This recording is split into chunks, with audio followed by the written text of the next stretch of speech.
president of Mr. Olympia. Dan, how does it feel to hear those words, president of Mr. Olympia? To know that it is my job to oversee that and what that represents to so many people. It's a responsibility that I take because in order to go through what it takes to transform, to build our bodies, it takes a level of suffering and sacrifice. And I remember there was one night where my father actually went out, and I remember he got in the car and ran out, and he returned home with a membership to a gym for me. And he handed me a membership card, and it was the first time I'd ever seen my name on a card of any kind. The sport of bodybuilding, it really transcends race, culture, religion. Understand what lives inside the minds and the hearts of the people who do this.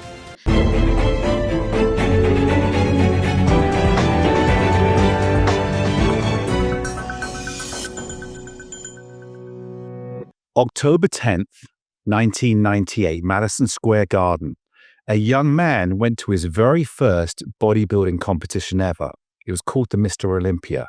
Today, I'm so proud to welcome to Born Superhuman, Mr. Dan Solomon, president of Mr. Olympia. Dan, how does it feel to hear those words, president of Mr. Olympia? You know, it's, isn't it funny, as we go through life, we try not to take anything for granted, right? And we try to avoid the trap of neglecting to smell the roses, right? We get into that grind, we work our asses off, and it's easy to maybe ignore what those words mean sometimes. And I'm guilty of it because every single day it's trying to get to that next thing. And it's almost, sometimes I think it's a psychological condition where we never stop and revel in the beauty of where we are, and we're always focused on that next thing. But since you asked the question, when I hear those words, I feel a sense of responsibility, to be honest with you. That's what I feel, because those dates that you just mentioned, yes, that was the night that I attended my first bodybuilding event, which happened to be the biggest event in the world, the Mr. Olympia, which, as many of your viewers may or may not know, is the sort of that rarefied air, that Super Bowl of the global fitness industry, the World Cup of bodybuilding. And it's definitely, it means a lot to a lot of people. And the fact that 20 some odd years after I attended that event and was affected by it in a very, very profound way, to know that it is my job to oversee that and what that represents to so many people. It's a responsibility that I take with tremendous pride. And it's exciting because, as you know, the fitness industry has blown up in many, many powerfully exciting ways.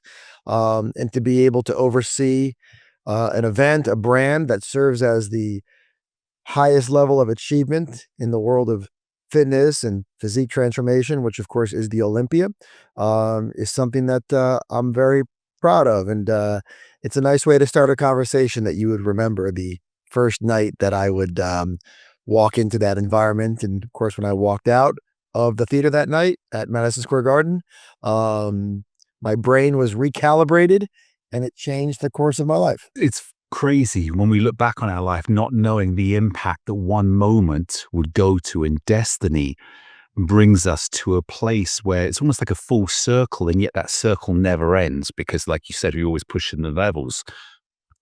Let's go back a little bit.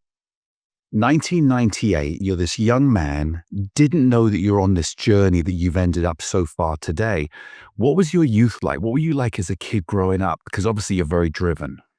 Yeah, so for me, when this all started, or as a kid rather, I was a average athlete at best. I was a baseball kid. I loved the game of baseball. It connected me to my father. It has since connected me to my son. The game of baseball has been a very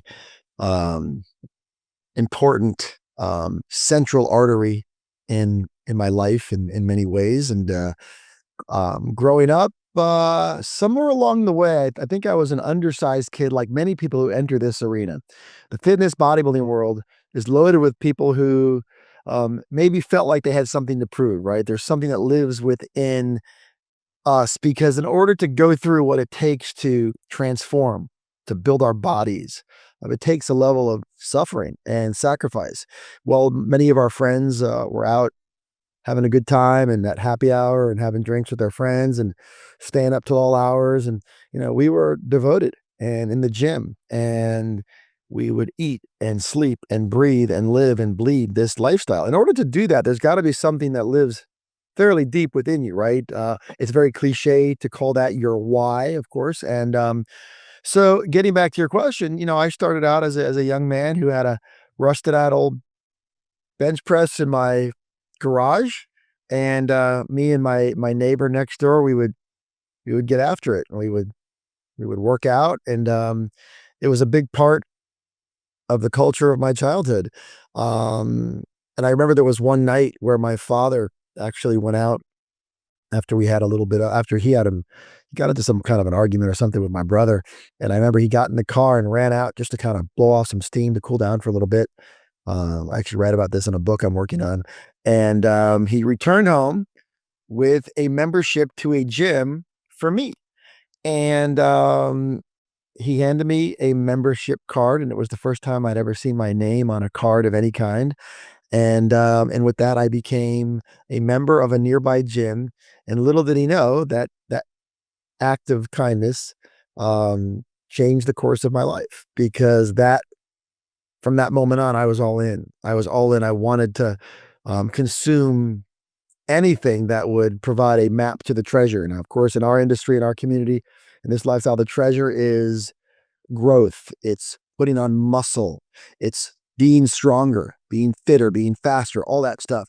And that arrival into that space was profoundly impactful for me. And I always felt that what separates this endeavor is it's always been something that I've aspired to show everyone, at least growing up as a kid. I always wanted to show everyone that I can outwork you.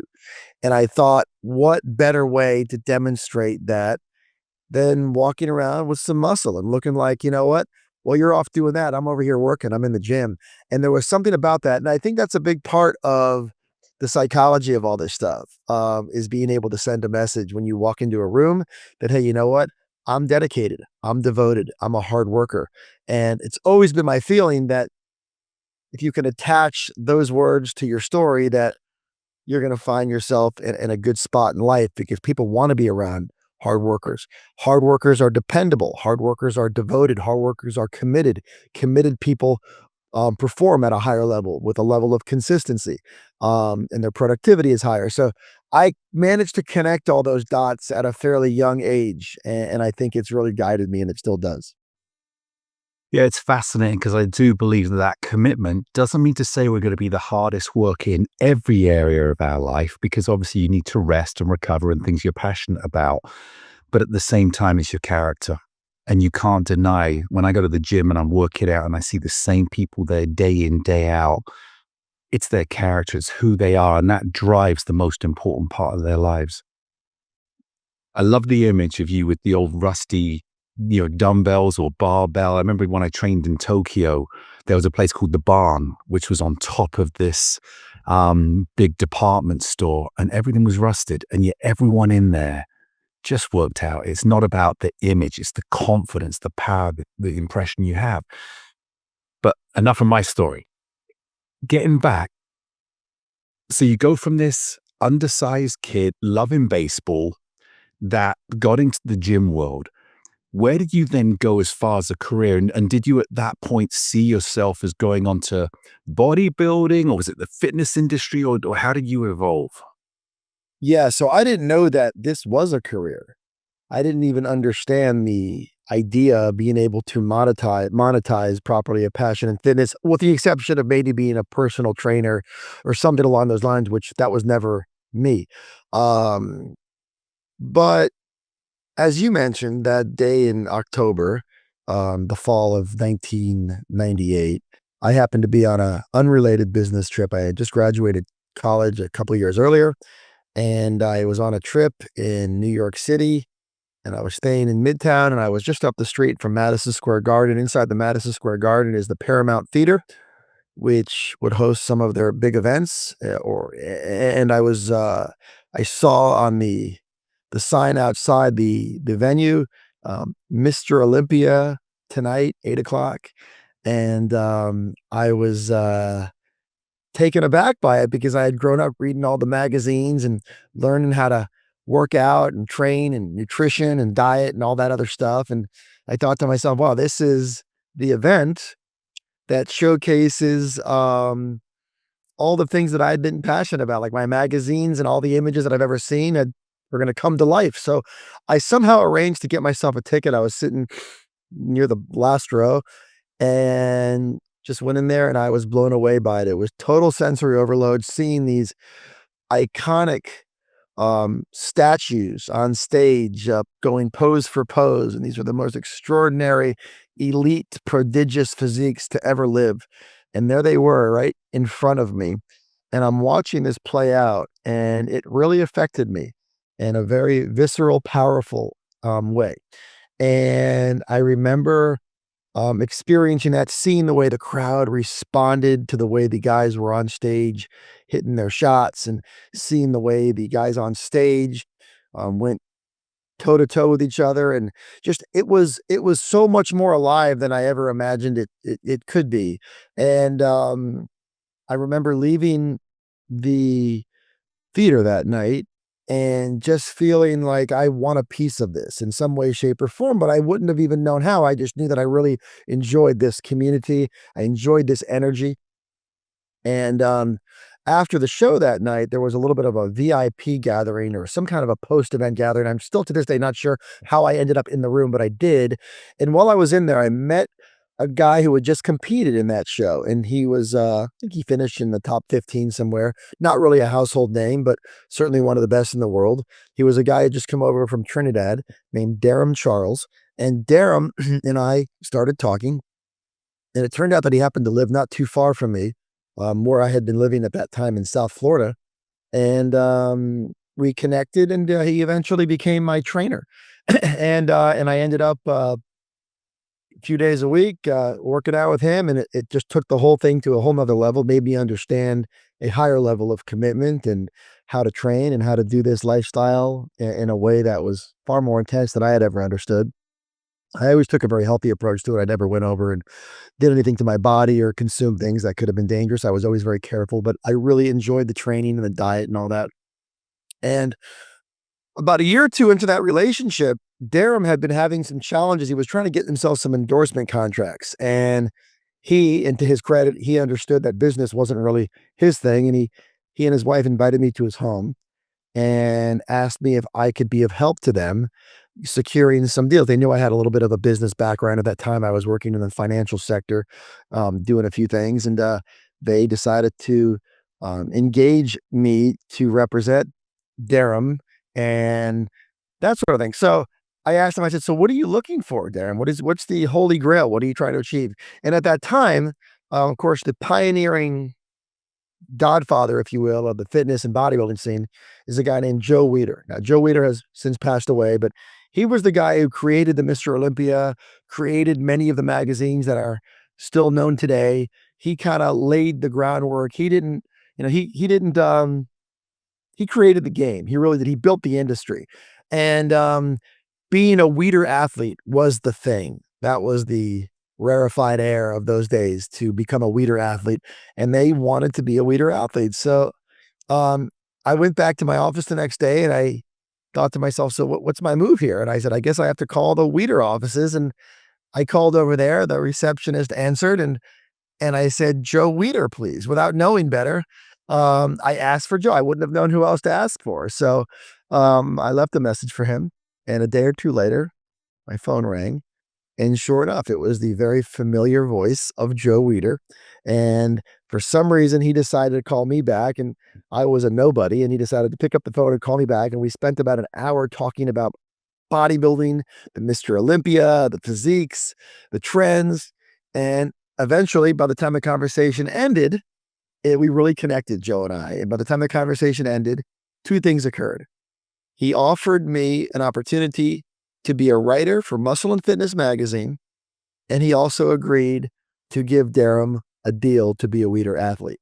And one of my great moments was hanging up from that phone call and going over and seeing Darren and giving him the news that we had done that.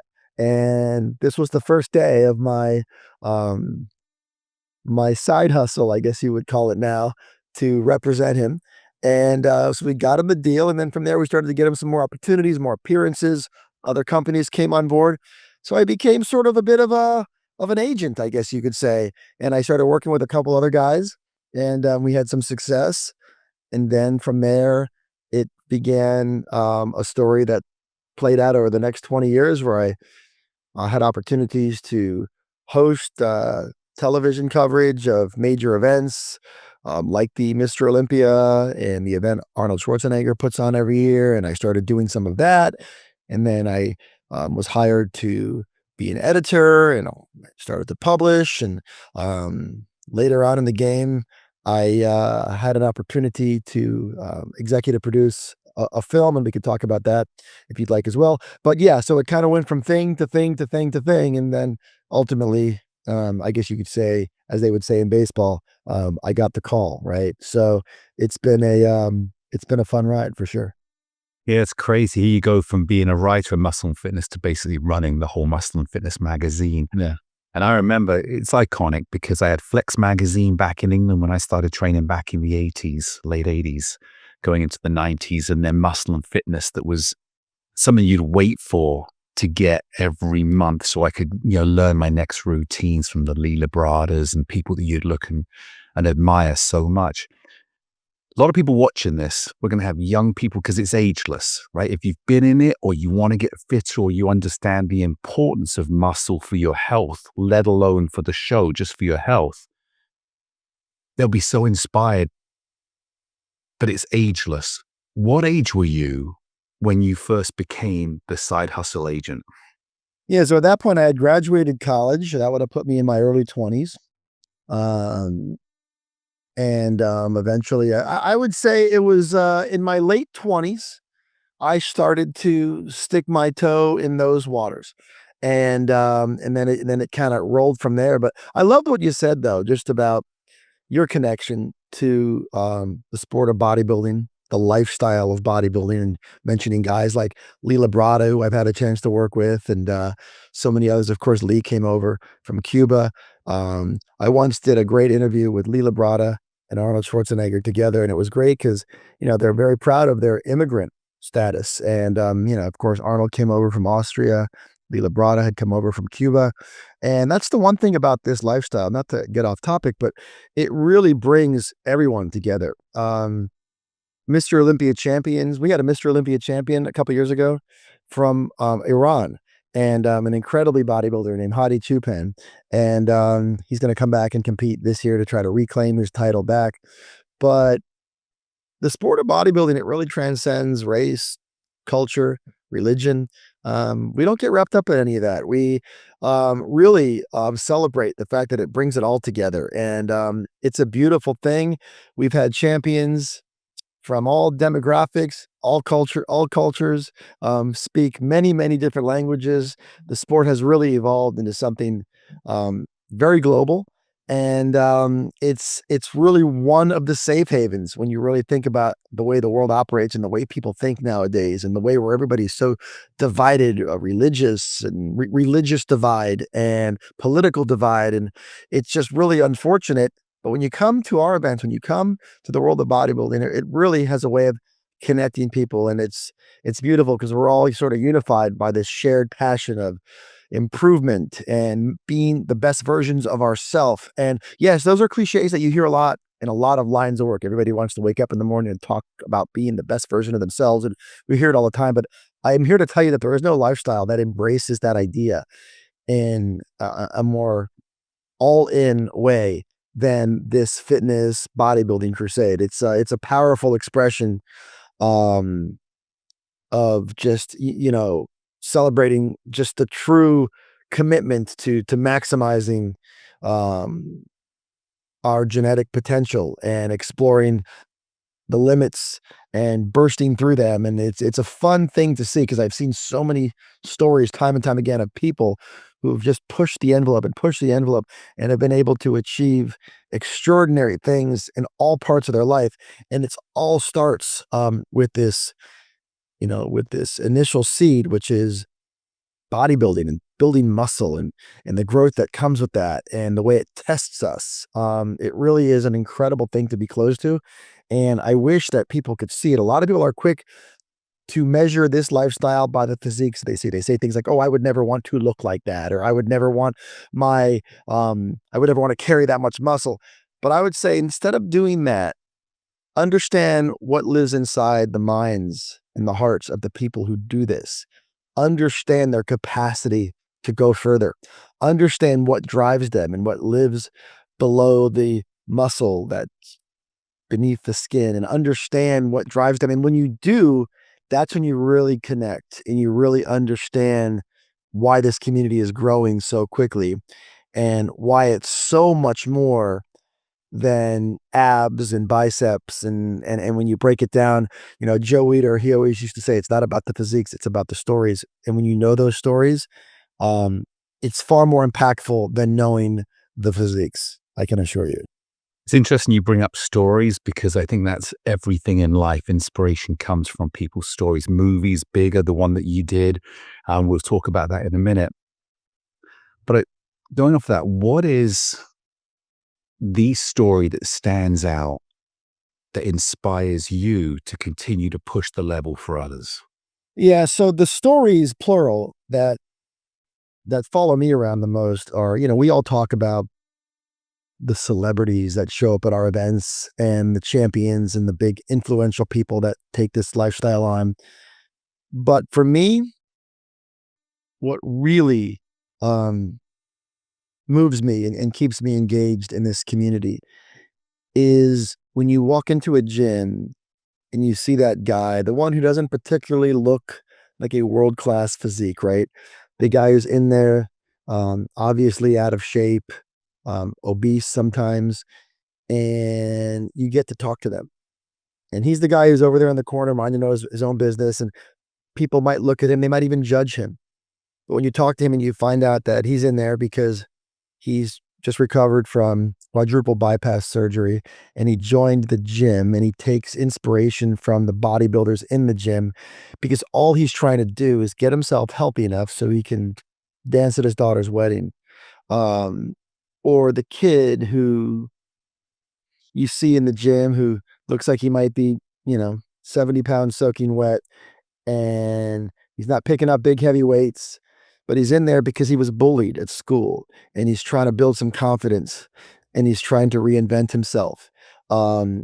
That's the starting point of all of this. And that's where these stories begin. And when you get close enough to it and you see those stories and you see the people who are just trying to overcome disease, or they're overcoming something personal, or maybe it was some element of something that they had to endure in their childhood or coming out of a relationship, and you see the way building their bodies, how it helps them heal and it helps them grow, and it gives them strength that goes so far and above their physical strength, and it's become something transformational that allows them to be better husbands or wives or build companies.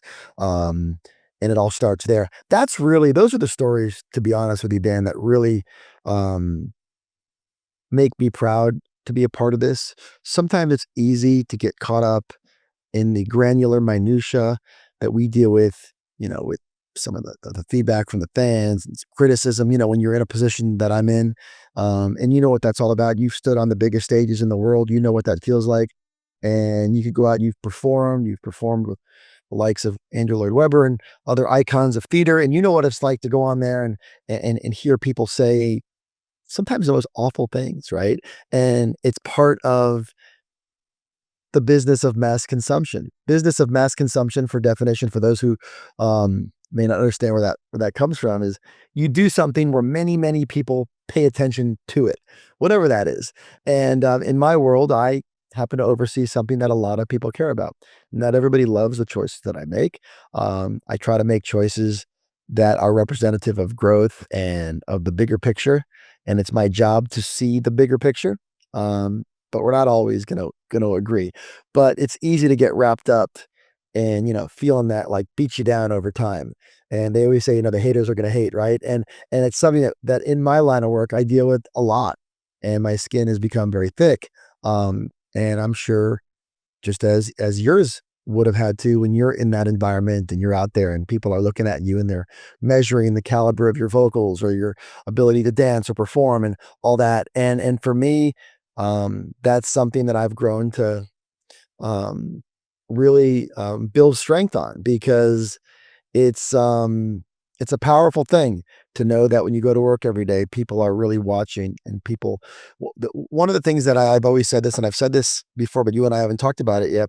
The reason why this is so personal to bodybuilding fans, when you go to the World Cup and there's 100,000 people in the stadium watching two countries face off for the most coveted title in the world, and you see that, most people who are there watching have never scored a goal, right? They've never been in that environment. They are observers, right? When you go to the World Series of Major League Baseball and you're cheering, most of those people who are in the stadium watching the World Series, Game 7 of the World Series, very few, if any of them, will ever know what it's like to stare down the barrel of a Major League slider, right? Or a fastball. So because of that, fans of those sports are spectators. They're fans. When you come to a Mr. Olympia bodybuilding competition of this caliber, or any for that matter, the people who are in the audience, the tens of thousands of people who are in the building or the millions who are watching around the world, 99% of them live this lifestyle. They train, they diet, they focus on building their bodies, getting stronger, getting faster, getting in better shape. They know what it's like to live this lifestyle. So because of that, their fandom is a far more personal experience for them because most of them are on some level a participant in this lifestyle, not just a fan of it, which makes the feedback far more intense and far more personal. And people are far less quick to dismiss things they don't like because they feel like it's part of who they are. And that also adds to the scrutiny, right? In the things that we deal with, but it also adds to the fun and the passion of the fan base because they feel a connection that other fans don't necessarily feel in other sports. So it's a very unique culture for sure. Yeah, when you say that, I think it's when they understand the passion and commitment that you put in, understand the bigger picture, because it's very easy to criticize looking at a microscope on one cell, and yet understand the passion behind it that obviously you bring, you live, you breathe for the betterment of everyone. And I love the story you tell about the different people in the gym that aren't the heroes per se within the industry. I train at Gold's Gym in Thousand Oaks, and there's a gentleman in there. His name's Steve. He has MS, and he's literally bent over on his walker. And I will say he works harder getting from machine to machine than most people do on the machines, and yet so inspirational because it changes his life. If he didn't, I've spoken to him many times, if he didn't do it, where would he be? Now you take that same discipline that so many people don't experience because it's not life or death for them, it's an option, and then realize that same commitment goes into the best people because they're living life or death every single ounce of their intensity and focus on achieving their goals and dreams. Yeah, it's the whole have to versus get to mindset, right? It's the whole some people wake up and they might say, "Oh, I have to train legs today." And then other people get up and say, "I get to train legs today." Why? You get to do it because you're healthy enough to do it, because you're strong enough to do it, because you can afford to do it, because you have time to do it. You get to do that. And that's a big difference maker. That whole idea has really shaped the way I view a lot of things, is that we're all fortunate that we get to do these things because we're all quick to feel sorry for ourselves and to whine and complain about everything. And it's become a real dangerous condition that we're constantly in a state of self-pity, self-deprecation also. Nothing wrong with humility, but there's a point when you just have to embrace the fact that we get to do these things every day. I get to do this job. I get to go to the gym, and you get to do what you do, and you're really good at it. And we're all just very fortunate to get to do these things. And if there's any takeaway, and this idea of get to versus have to is not some novel idea. It certainly isn't an idea that I came up with, but I will say that if anybody is out there and they haven't fully embraced the power of the get to versus have to way of thinking, and if that's all you take from this interview or this conversation, then I'd say it was worth it, because it really has a profound impact on how you view just about anything. Yeah, amazing comment in there, and brilliant, thought-provoking action into life. What would you say to those fans? Because again, being on stage, Dan, and as you know, when you put yourself out there, you're going to be a target, even if it's the 80-20 rule. The negative voice tends to be heard more than the thousands of positive voices. But those that you feel may be questioning or feeling, what would you say to them to help them understand what really goes into everything that you do to build Mr. Olympia? Yeah. So the first thing that I would say to anybody out there, regardless of what your line of work, whether you are an electrician or a school teacher or an attorney, um, understand how to make use of background noise. Understand what background noise is. Know how to identify background noise. Background noise, of course, are the things that are outside of our primary focus. It's the voices of criticism. It's the opinions.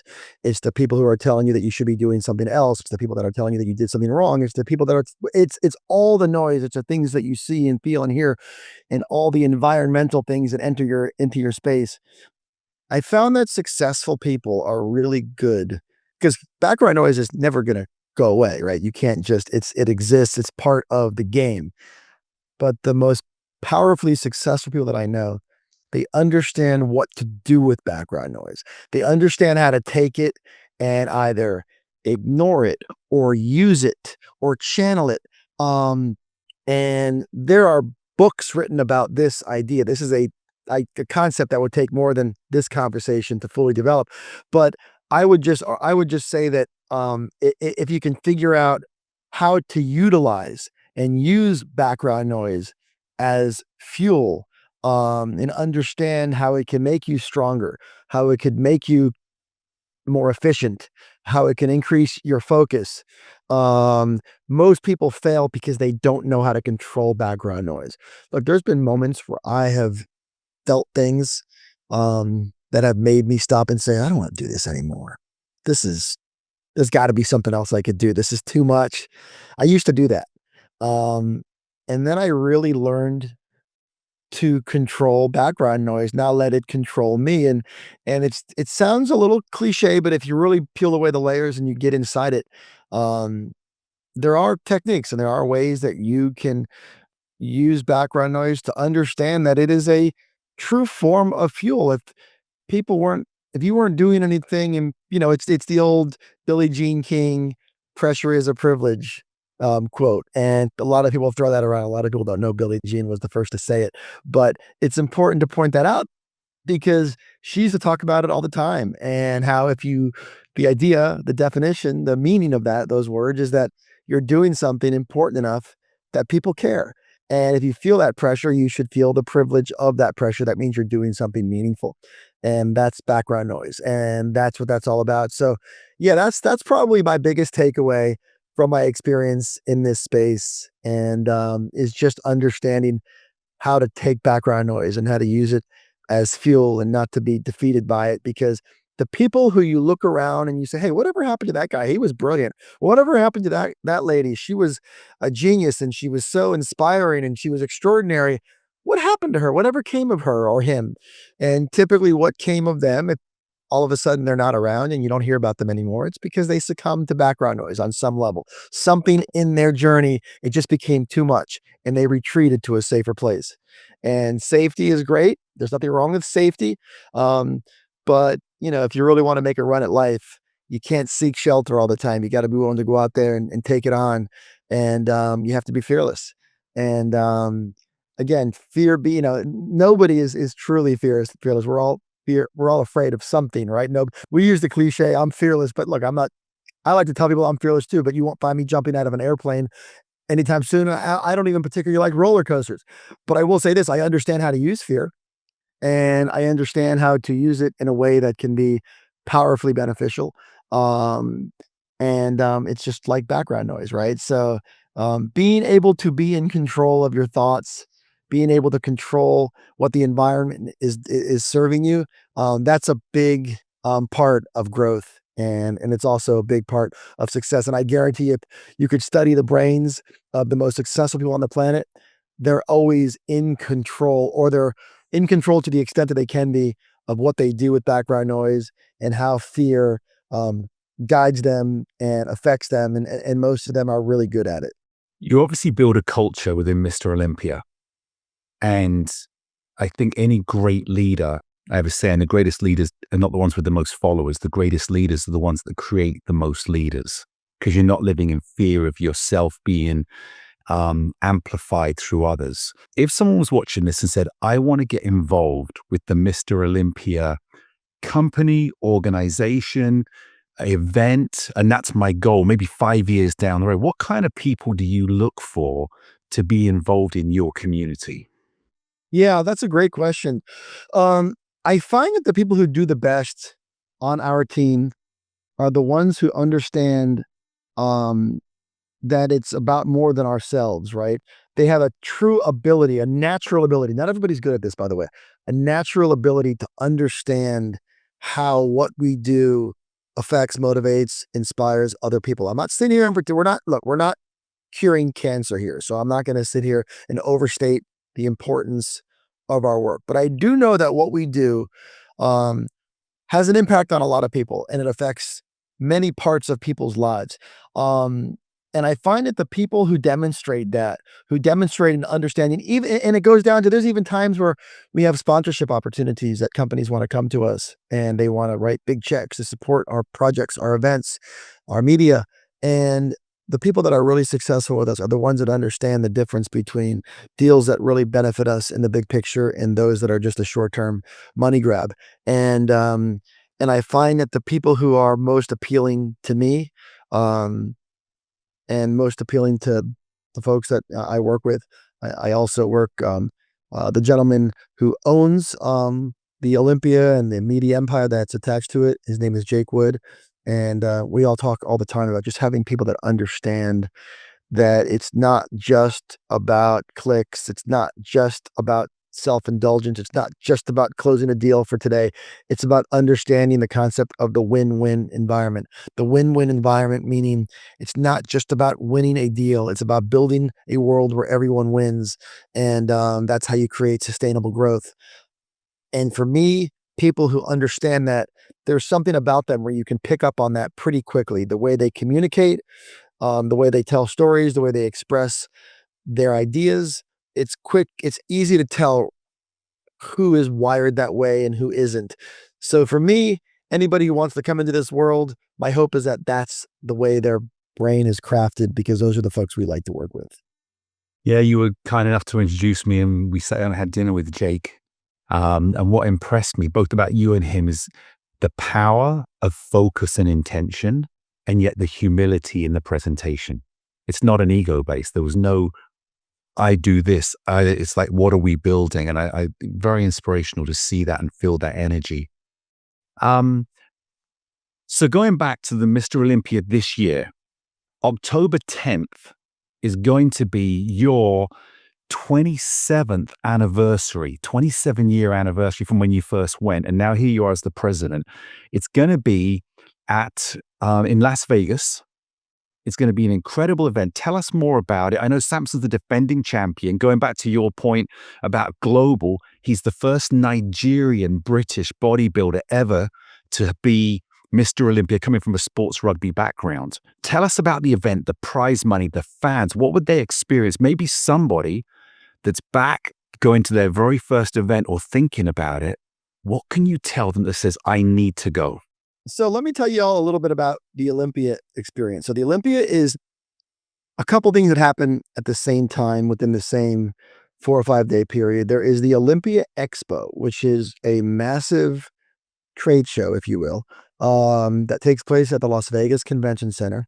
It covers about 6 to 700,000 square feet of convention center space, and it brings together all corners of the global fitness industry, equipment companies, apparel companies, nutrition and supplement brands, celebrities, influencers, the best of the best all come together for a total and complete celebration of all things physique and fitness and nutritional and all that incredibly inspiring um, inspiring things. And then that takes place over the course of 2 days at the Las Vegas Convention Center.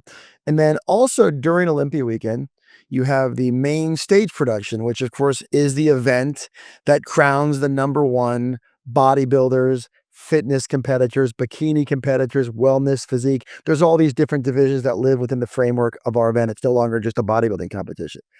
And that's the event. That event takes place at Resorts World. For those of you guys who aren't familiar, Resorts World was built about 4 years ago. It's a $4.5 billion property on the Las Vegas Strip. It's a magnificent host property. And within the theater that lives inside the Resorts World is where we have our main stage productions on both Friday night and Saturday night. And that's the event that Arnold Schwarzenegger won 7 times. It's the event that some of the most iconic names to ever do this, from Franco Columbo to Dorian Yates and Lee Haney and Ronnie Coleman and Jay Cutler and Phil Heath. And of course, you love Dorian. But it's definitely something that has turned out to be an enormous spectacle, and it's the opportunity to win the most coveted prize in the entire sport. We give away about $2 million over the course of that event. And it's really a historically important couple of nights in the world of bodybuilding. But to be honest, the reason why most people come to Las Vegas is for the Olympia Expo, which of course is that trade show. And it's really a chance for you to consume all things fitness and be inspired, be educated, be motivated, meet celebrities, meet influencers, meet people who understand the elements of physique transformation and building your body and being able to connect with like-minded people. And it's an incredible experience. It's also an opportunity to be able to experience the commerce of the fitness industry, companies and their innovations, their products, their services, all those modalities that sort of come together. And it's really a beautiful experience. And I always say, if you walk the Olympia Expo and then you go to the evening events, you'll go home with enough inspiration to fuel an entire year of workouts. I mean, it's a really powerful experience. And there's also other great events that go on around the global fitness industry throughout the world. And, we try to be supportive of all of them too. The Olympia, though, is different. And it is the mountaintop. It really is. And when you go there, you get to experience Vegas at a beautiful time of year. And you're around some incredibly dynamic, beautiful people who really are fun to connect with and to learn from. And if you're somebody who has an interest in tapping into the commerce of the industry, or you just want to go there and be inspired and experience something different, and it's not just bodybuilding, it's powerlifting, it's strongman events, it's all kinds of fitness lifestyle events and endurance and a million different things that come together. It's become a global celebration of all things fitness. It's no longer a bodybuilding competition. A lot of people, when they hear the word Olympia or they hear the words Mr. Olympia, they think of, muscled up guys that, and which is obviously a big part of it, but it's become so much more. So if you have any, we welcome soccer moms and the yoga crowd and the Pilates world and the CrossFit world and people who are passionate and loyalists to Zumba, and you name it. You just go down the list. They all come, and they really. Last year we even had a pickleball championship event at the Olympia Expo. The Olympia Expo is a lot of fun. You walk into it and it's massive, and it is a sea of fitness and all the things that we all love. So that's what it's all about. You can go to MrOlympia.com and you can get those tickets. And it's the weekend of October 8th, 9th, 10th, 11th. And I will say my favorite experiences are when I talk to people who go for the first time. And that could be a regular family from Montana, or it could be Mark Wahlberg or Dwayne Johnson or Dave Bautista or any of the other celebrities that Shaquille O'Neal, that tend to come to the event. And I walk up to them after the show, and they never leave early. We don't have to pay them to come because they love being there. And they're always quick to just talk about how impactful it was, and they wish the show could have gone on and on and on. They loved it.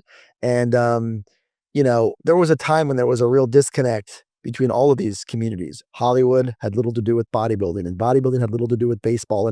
But now we're seeing it's all come together, and we look to Hollywood to learn how to promote, and Hollywood looks to our crowd to connect with people that they're trying to connect with, and we're all connected to each other, and we all respect each other. And we're such big fans of Dana White and the guys who run the UFC, and of course Stephanie and Triple H, who run the WWE, and we all learn from each other, and there's a real mutual respect. And the Olympia Weekend, it's a whole lot of fun, and I'd love to see anybody out there make the trip to Vegas for the first time. And don't be shocked if it becomes an annual tradition for your family, because it has a way of, there's people that haven't missed an Olympia in 50 years, just because it's a central part of their calendar, and they just keep coming back. Oh, you said about 60,000 people expected this year? No, not that many.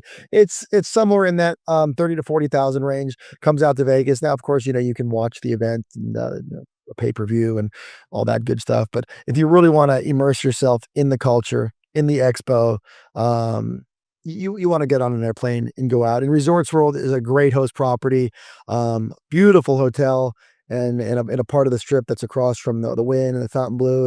And it's great. I can't wait to welcome you there, Dan, this year. I know you're talking about making the trip, so it'll be great to have you there and see you represent Born SuperHuman, and also some of the great innovations I know that you're directly attached to, which I know we're not here to talk about that, but you're doing your own part to make an impact in the fitness space. And I've enjoyed getting to know you. And one thing that I'll also add, there had always been a big disconnect in the world of longevity, anti-aging, and the world of fitness. Believe it or not, only until recently are those communities starting to talk to each other. It used to be where the anti-aging crowd, the longevity crowd, that whole world, they kind of hung out together, and they didn't come over to the fitness side. But the people on the fitness side are the ones who are living that lifestyle, and they want to experience all those evolutions and innovations. So it's been really gratifying to see that, it's all starting to come together, and longevity and regenerative medicine and all the various things that have become not just trendy, but a vital part of an overall approach to being fitter, stronger, living longer. And it's great to see that the world of muscle and fitness and anti-aging have found each other, and it's become a very healthy conversation that we're all having with each other. Yeah, no, it's great. And I speak a lot about mirror neurons. Think about, with so many people there, you'll meet friends that you would never have met anywhere else. And because you're in the same thing. There's one last question I want to ask you for, and then I'm going to ask you to come back for a part 2, because I've got so many more things that I want to ask you about after the Mr. Olympia, so we can reflect on it as well. Have you ever heard of Anatoly? No. There's this gentleman who's online, who goes into gyms. He doesn't look very big. He's a power lifter. And he goes in there, and there's these big guys, and he's outlifting them, pretending to be a janitor or a cleaner. The reason I bring it up, it's incredible how social media now has changed the world to bring people into fitness just from these superstar, Instagram people. And I hope he's going to be there this year, because he's got. I love that stuff. Yeah. To be honest with you, I love all of that. I love people who come in their own creative way through content or creativity, are connecting people. Because at the end of the day, that's why I'm here talking to you. Beyond the fact that you're an all-around great, brilliant guy, and you're super talented, and I've enjoyed getting to know you. But beyond that, we're trying to connect with new audiences, and any opportunity to do that, to be able to spread the message of fitness and let people see what's happening within the framework of this world that we've all built together. It's vital. And I love every opportunity to do that. And if there's somebody out there who's posing as a janitor, or somebody out there who has a different, unique audience, or a business audience, or a theatrical audience, or whatever it is, if we can have these conversations, the more we're doing it, the more people are coming into this world, the more they're getting stronger, they're getting fitter, they're living longer. And if that's all happening, then we've done our job. Fantastic. So admire you, Dan. Love your journey, love your passion and your character to lead, but help other people lead themselves as well. Wishing you the very best. I look forward to seeing you at Mr. Olympia this year. And I can't wait for part 2 because I've got so many more questions. Thank you so much. And we're going to drop a link as well for them to go directly to the Mr. Olympia website so they can get their tickets. Thanks, Dan.